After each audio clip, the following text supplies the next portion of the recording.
ம்.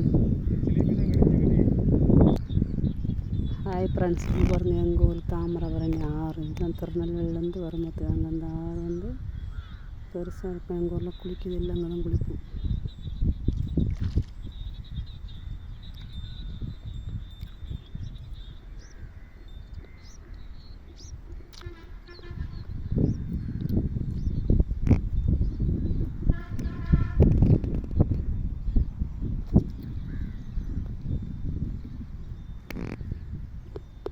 வானம் எவ்வளோ அழகாக இருக்குது பாருங்கள், இயற்கை.